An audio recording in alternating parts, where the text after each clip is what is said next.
अनुराग ठाकुर ने कहा, दुर्योधन और दुशासन बहुत दुष्ट थे पर उन्होंने कभी इमरजेंसी नहीं लगाई। जिनकी मैं बात कर रहा हूं वो हमारे उस समय की प्रधानमंत्री थी जिन्होंने इमरजेंसी लगाई थी। एक नेता की स्वर्गीय दादी जी भी हैं और मैं उनके नाम के आगे प्रियदर्शनी भी लिखा जाता था और उन्होंने इमरजेंसी लगाई थी। लेकिन माननीय सभापति जी, मैं कहना चाहता हूं, दुशासन और दुर्योधन दोनों बहुत ही दुष्ट और बदमाश हो सकते थे, लेकिन उन्होंने भी कभी इमरजेंसी नहीं लगाई थी। दुशासन और दुर्योधन दुष्ट भी हो सकते हैं, दुश्मन भी हो सकते हैं, बदमाश भी हो सकते हैं, लेकिन उन्होंने भी इमरजेंसी नहीं लगाई थी। सर, पूरे उपन्यास में 74 बार कौरव और कौरव पार्टी की चर्चा हुई, हर एक में कांग्रेस का चरित्र झलकता है। राहुल जी सदन में हजारों साल पूर्व महाभारत की कहानी सुना रहे थे, मगर उनकी अपनी पार्टी के पढ़े लिखे एक विद्वान पूर्व मंत्री और सांसद आज के महाभारत की कहानी लिखते हुए बताते हैं कि कौन कौरव था, कौन शकुनी था, कौन धृतराष्ट्र था, कौन दुशासन था, कौन दुर्योधन था, कौन कर्ण था। जरूर पढ़िएगा, सबके किरदार उसी में मिलने वाले हैं। और शायद जिस समय शशि थरूर जी लिख रहे थे उस समय आपका टैलेंट इनको पता नहीं था, नहीं तो 100 पन्ने तो आप पे ही लिख देते साहब। आप चाहते कार्रवाई हो जाए। माननीय सभापति जी, कल जब राहुल गांधी जी चक्रव्यूह पर बहुत ज्ञान दे रहे थे तो पीछे दो लोग, कुमारी शैलजा जी और दीपेंद्र जी, बैठकर मुस्कुरा रहे थे। अब शायद राहुल जी वो पीछे हंस तो रहे थे, लेकिन आप एक बात जरूर कर लीजिए, चक्रव्यूह के परिप्रेक्ष्य में इन दोनों से बेहतर कौन बता सकता है? हरियाणा के चुनाव आने वाले हैं, जान लीजिए कि कौन शकुनी है और कौन अभिमन्यु है, नहीं तो बहुत देर हो जाएगी।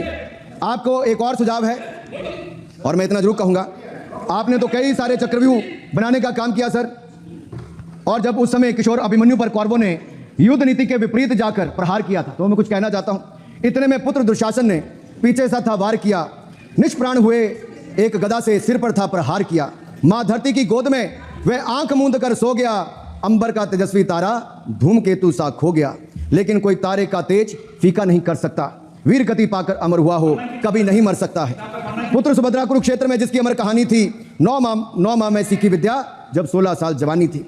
अब उस अभिमन्यु को जिसने सारे चक्रव्यूह को तोड़ने का काम किया, मैं इतना ही कहूंगा, चक्रव्यूह का प्रसंग छेड़कर आपने अच्छा किया। इस देश ने बहुत सारे चक्रव्यूह देखे, कांग्रेस का चक्रव्यूह सर, इसके 7 किरदार मैं बताता हूं सर। पहला कांग्रेस, दूसरा पंडित नेहरू, सर नाम लेने के लिए मना किया, मैं दूसरी तरह से बोलता हूं। पहला कांग्रेस, दूसरे पहले प्रधानमंत्री एनजी, फिर तीसरा किरदार आईजी पूर्व प्रधानमंत्री, चौथा RG1 उस समय के प्रधानमंत्री, 5वां SG, 6वां RG2 और 7वां आप सब जानते ही हैं। आप समझदार हैं, समझ गए होंगे सर। पहले चक्रव्यूह ने देश को विभाजन कराया, और दूसरे जो NG, उन्होंने देश को कश्मीर की समस्या दी और चीनियों को भारत की भूमि सौगात में दी,